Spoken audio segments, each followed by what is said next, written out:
kirot sa iyong katawan, buhay ka pa rin ngayon. Why? Because you are covered by the sanctuary of God, and that is the covenant of God. At magandang patutuo yung iyong buhay na tuloy-tuloy na namumuhay na nagtitiwala ka sa Diyos. Nais ko pong ipaunawa. Meron ka bang kasambahay na makulit at pasaway?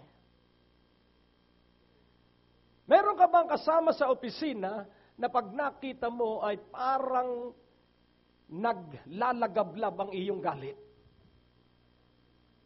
Meron ka bang kamag-anak na pag naalaala mo yung ginawa sa iyo ay gusto mo siya na tirisin?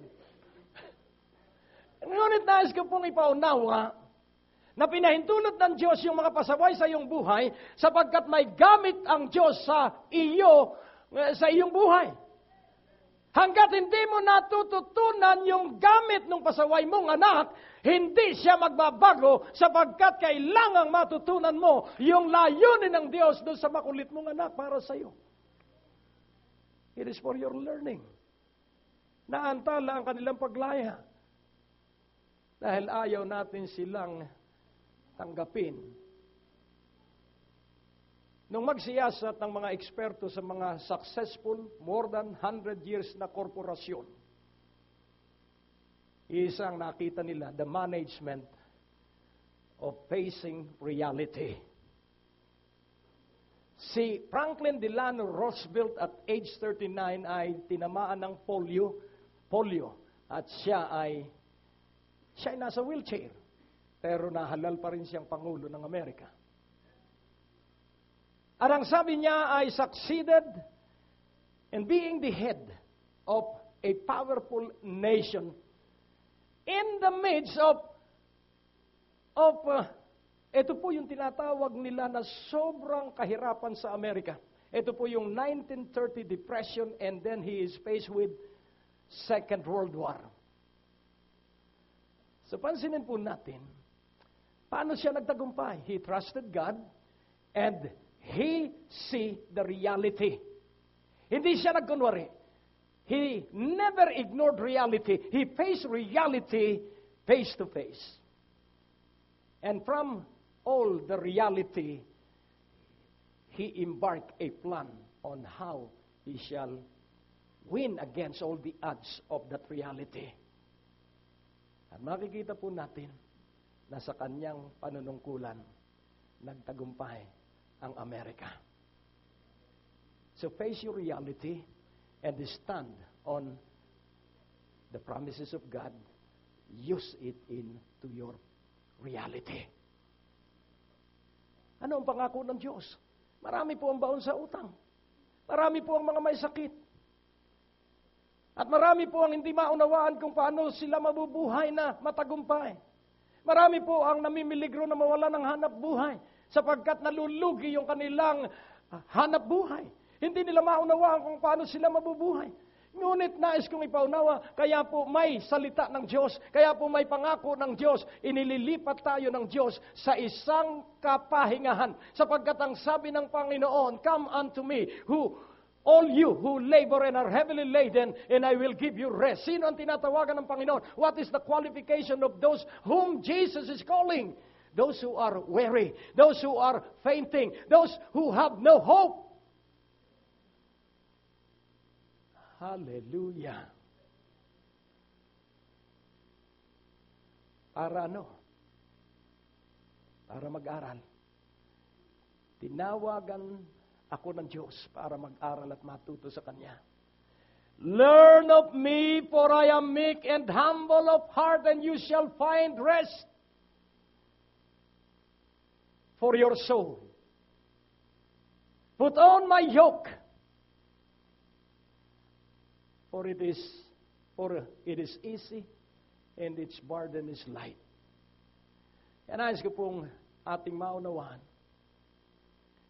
We have to live every day restful in spite of the circumstances that we might be facing right now.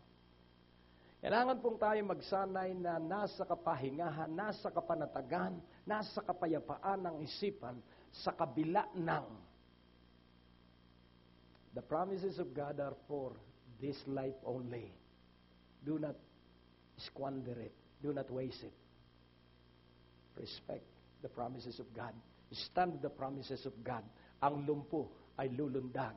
Ang bulag ay makakakita. Ang may sakit ay gagaling.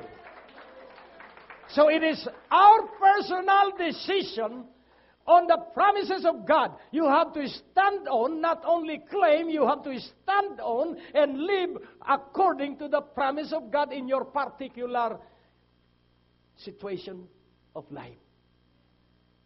So ano ang pangako ng Diyos tungkol sa walang pera? I will supply all your need according to my riches and glory by Christ Jesus. Ano ang pangako ng Diyos sa isang nanghihina dahil sa nakapanghihinang sakit? I will heal you. For by my stripes you were healed. As many as believe and receive Him, to them God gave the power to become children of God. Kaya nais ko pong ipaunawa na ngayong gabing ito, huwag mong sayangin ang mga pangako ng Diyos. Huwag kang mag-aalinlangan.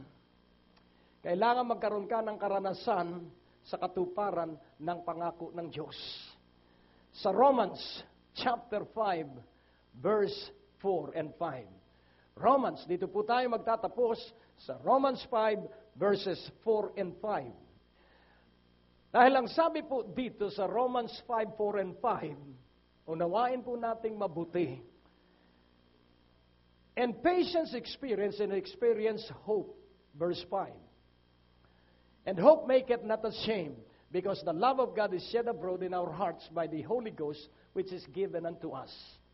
Let us analyze this in order for us to understand it. So, basahin natin ang pabalik. Sa verse 5, babasahin natin ang pabalik. And hope maketh not ashamed, because the love of God is shed abroad in our hearts by the Holy Ghost, which is given unto us. So basahin natin ito ng pabalik. The Holy Ghost is given to us. The Holy Ghost is given to me. And because the Holy Ghost is given to me, then the love of God is in me. Because the Holy Ghost is given to you, the love of God is in you. Hallelujah. So, because the Holy Ghost is in you, in me, in us,